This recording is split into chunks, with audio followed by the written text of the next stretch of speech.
অন্তর্বর্তীকালীন সরকার নির্বাচনের জন্য আন্তরিক এবং এটি নির্বাচন হবে।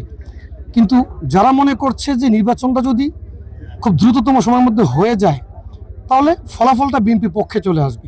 এর জন্য বিএনপি বিপক্ষে তারা যে যত অপপ্রচার করার সুযোগ আছে তা করছে এবং নির্বাচনটাকে আরও বিলম্বিত করা যায় কিনা এর জন্য আসলে এটা অপচেষ্টা আমি মনে করি। আমাদের নেতাকর্মীরা ইতিমধ্যেই নির্বাচনের জন্য মাঠে নেমে গেছে, ভোটারদের সাথে সরাসরি সম্পৃক্ত হচ্ছে, ভোট চাচ্ছে।